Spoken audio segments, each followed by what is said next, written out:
बिस्मिल्लाहिर्रहमानिर्रहीम।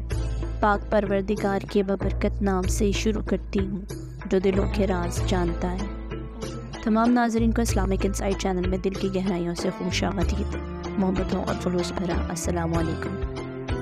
नाज़रीन, एक ऐसा खूबसूरत वाक़या कि ईमान ताज़ा हो जाए। वीडियो शुरू करने से पहले आपसे अदना से गुजारिश है कि हमारे चैनल इस्लामिक इनसाइट को सब्सक्राइब कर दें। ऐसा करने से आपके कुछ ही सेकंड लगेंगे, लेकिन हमारी बहुत ज़्यादा हौसला अफजाई हो जाती है। जज़ाकल्लाह। असहाबे कहफ का वाक़या। अल्लाह के हुक्म से 300 बरस गार में सोने वाले असहाबे कहफ कौन थे?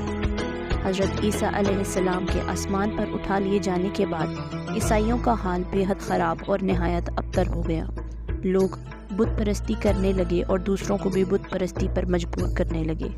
ख़ुसूसन इनका बादशाह दकियानूस तो इस कदर ज़ालिम था कि जो आदमी बुत परस्ती से इनकार करता इसको कत्ल कर डालता था। असहाबे कहफ अफसोस के शरफात हैं जो बादशाह के मुअज़्ज़ज़ दरबारी में थे, मगर ये लोग साहिब ईमान और बुत परस्ती से इंतहाई बेजार थे। दकियानूस के जुल्म जबर से परेशान होकर ये लोग अपना ईमान बचाने के लिए इसके दरबार से भाग निकले और करीब के पहाड़ में गार के अंदर पनाह गज़ीन हुए और सो गए। वो लोग 300 बरस से ज़्यादा अरसा तक इसी हाल में सोते रह गए। दकियानूस ने जब इन लोगों को तलाश कराया और इसको मालूम हुआ कि ये लोग गार के अंदर हैं तो वो बेहद नाराज़ हुआ और मज़हब में ये हुक्म दे दिया कि गार को एक संगीन दीवार उठाकर बंद कर दिया जाए ताकि ये लोग इसी हाल में रहकर मर जाएं और वही गार इन लोगों की कब्र बन जाए। मगर दकियानूस ने जिस आदमी के सुपुर्द ये काम लगाया था वो बेहद नेक और साहिब ईमान आदमी था।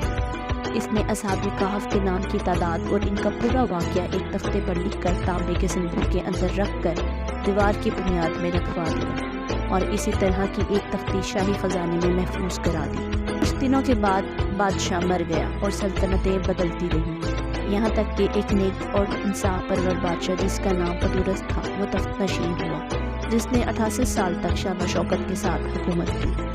इसके दौर में मजहबी फ़रक़ाबंदी शुरू हो गई और बाज़ लोग मरने के बाद उठने और क़यामत के इनकार करने लगे। कौम का ये हाल देखकर बादशाह रंजो गम में डूब गया और वह तन्हाई में एक मकान के अंदर बंद होकर अल्लाह ताला से दुआएं मांगने लगा कि या अल्लाह कोई ऐसी निशानी फरमा दे ताकि लोगों के मरने के बाद ज़िंदा होकर उठने और क़यामत का यकीन हो जाए।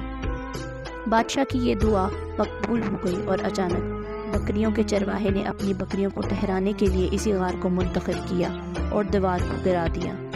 और दीवार गिराते ही लोगों पर ऐसी हैयत और दहशत सवार हो गई कि दीवार गिराने वाले खौफ के मारे वहाँ से भाग गए और वो असहाबे कहफ अल्लाह के हुक्म से अपनी नींद से बेदार होकर उठ बैठे और एक दूसरे से सलाम कलाम में मशगूल हो गए और इबादत कर ली। जब इन लोगों को भूख लगी और इन लोगों ने अपने एक साथ यमली खां से कहा कि तुम बाजार जाकर कुछ खाना लाओ और नहायत खामोशी से ये काम करो कि किसी को मालूम ना हुआ और मालूम करो कि दकियानूस हम लोगों के बारे में क्या जानता है। यमली खां गार से निकलकर बाजार गए और ये देखकर हैरान रह गए कि शहर में हर तरफ इस्लाम का चर्चा है और लोग एलानिया तौर पर हज़रत ईसा अलैहिस्सलाम का कलमा पढ़ रहे हैं। यमली खां ये मंजर देखकर हैरान हो गया कि इलाही ये क्या माजरा है। इस शहर में तो इस्लाम और इस्लाम का नाम देना भी हर जुर्म था। आज इनकलाब कहाँ से और क्यों कर आ गया?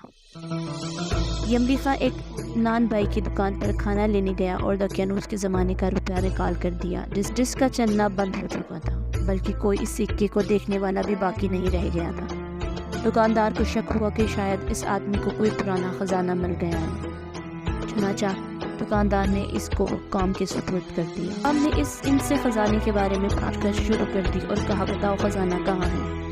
यमली खान ने कहा कोई ख़जाना नहीं है, ये हमारा रुपया है। हकाम ने कहा हम किस तरह मान लें?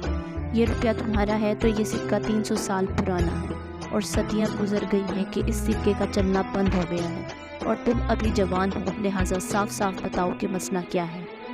ये सुनकर यमली खान ने कहा कि तुम लोग ये बताओ कि दकियानूस बादशाह का क्या हाल है? हुक्काम ने कहा आज रोए ज़मीन पर इस नाम का कोई बादशाह नहीं है। हाँ, सैकड़ों बरस गुजर गए कि इस नाम का एक बेईमान बादशाह गुजरा है जो बुत परस्त था। अभी कल ही तो हम लोग इसके खिलाफ से अपना ईमान और जान बचा कर भागे हैं। हमारे साथ ही एक करीबी गार में मौजूद है, तुम लोग मेरे साथ चलो, मैं तुम लोगों को इनसे मिला देता हूँ। चुनांचे हुक्काम और बाकी शहर की कसीर तादाद गार के पास पहुँचे। असहाबे कहफ यमली खां के इंतज़ार में थे। جب ان کی واپسی میں دیر ہوئی تو ان لوگوں نے خیال کر لیا کہ شاید یہ یملی خان گرفتار ہو چکا ہے، اور جب غار کے منہ پر بہت سارے آدمیوں کا شور و غل دیکھا تو وہ سمجھے کہ ان کی جان خطرے میں ہے اور فوج ان کی گرفتاری کے لیے آن پہنچی ہے، تو یہ لوگ نہایت اخلاص کے ساتھ ذکر الہی اور توبہ و استغفار میں مشغول ہو گئے۔ حکام نے غار پر پہنچ کر تانبے کا صندوق برآمد کیا اور اس کے اندر سے تختی نکال کر پڑھی۔ اصحاب کہف کا نام لکھا تھا اور یہ بھی تحریر تھا کہ یہ مومنوں کی جماعت اپنے دین کی حفاظت کے لیے دقیانوس بادشاہ کے خوف سے اس غار میں پناہ گزین ہوئی ہے، تو دکاندار نے اس خبر پا کر ایک دیوار سے ان لوگوں کے غار میں بند کر دیا ہے۔ ہم حال اس لیے لکھتے ہیں کہ جب کبھی یہ غار کھلے تو لوگ اصحاب کہف کے حال پر مبتلا ہو جائیں۔ حکام تختی کی عبادت پڑھ کر حیران رہ گئے اور ان لوگوں نے اپنے بادشاہ پیدرست کو اس واقعے کی اطلاع دی۔ فوراً ہی پیدرست بادشاہ اپنے امراء اور مائدین شہر کو ساتھ لے کر غار کے پاس پہنچا تو اصحاب کہف نے غار سے نکل کر بادشاہ سے ملاقات کی اور اپنی سرگزشت بیان کی۔ پیدرست بادشاہ سجدے میں گر کر خدا بندے قدوس کا شکر ادا کرنے لگا کہ میری دعا قبول ہو گئی اور اللہ تعالیٰ نے ایسی نشانی ظاہر کر دی اس سے موت کے بعد زندہ ہو کر اٹھنے کا ہر آدمی کو یقین ہو گیا۔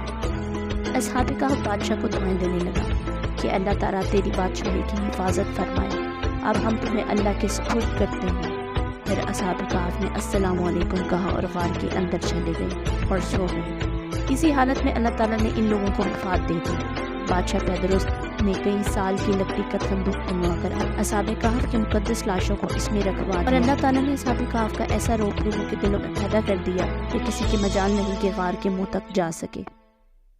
اس طرح اصحاب کہف کی لاشوں کی حفاظت کا اللہ تعالیٰ نے سامان کر دیا۔ پھر بیت اللہ ساس بادشاہ نے غار کے منہ پر ایک مسجد بنوا دی اور سالانہ ایک دن مقرر کر دیا کہ تمام شہر والے اس دن عید کی طرح زیارت کے لیے آیا کریں گے۔ تو یہ تھا اصحاب کہف کا سچا واقعہ۔